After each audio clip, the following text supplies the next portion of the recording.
Hi, I'm back. Um, so I was talking about how I caused my own post-traumatic stress disorder. The I laugh out of nervousness. It's not really funny. It's horrible. There was two different doors with holes in it. One for my foot, one for my fist. A hole in the wall from when I slammed the door open against the wall. Um, a broken drawer in the kitchen from when I yanked it out and just yanked the facing straight off the drawer. And my poor old mother, that I originally came here to take care of her, and she ended up.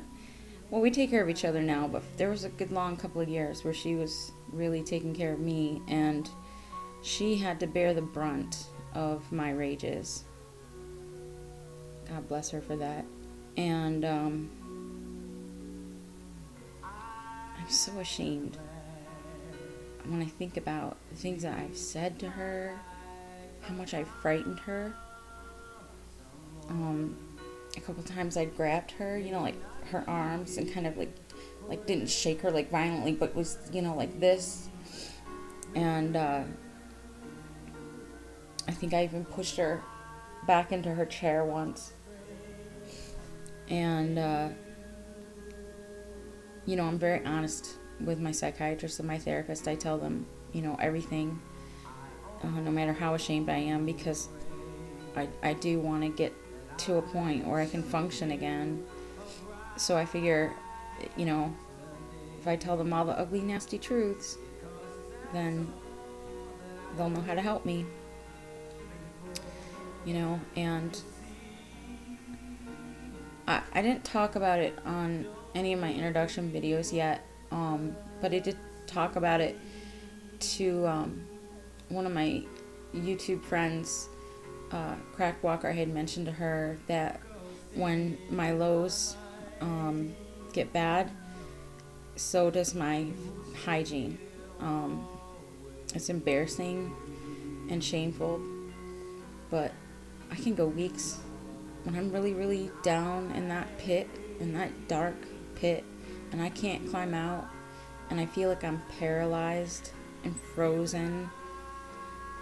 I can go weeks without taking a shower or a bath, without changing my clothes,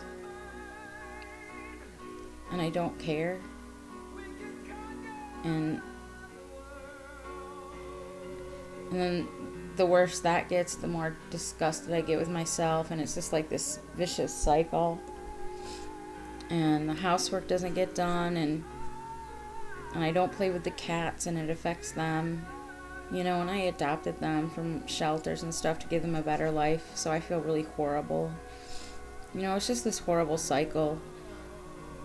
And then, I've never really had really strong faith in God. I kind of one of those people that say, I believe in good rather than God.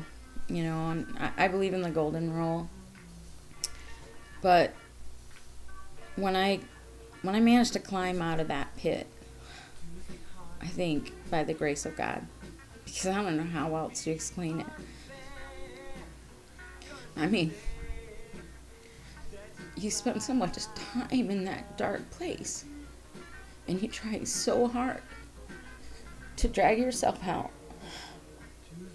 And so when you do manage to see that light again, and you can't think of anything tangible that you might have done, so you have to think, I don't know, maybe there is a God. But then my rational mind kicks in, and I'm like, it has nothing to do with God. There's no such thing. You have a chemical imbalance. You're on a low because the chemicals were all fuckered up, and now you're out because the chemicals are balanced. So I don't know. I go back and forth with that, and it's hard to, even though even though you guys are experiencing the same things, it's still so embarrassing to share that, how ugly I get. So, I put on makeup for the first time in like forever so I'd look nice on this thing, and now I'm making it all streaky. My hair is a complete loss. It never looks like anything. If you see any gray hairs, it's a flaw in the camera. Anyway, God, I don't even know where I was. Oh, okay. So, there was a couple times that, let me stop here and start over. I'm sorry.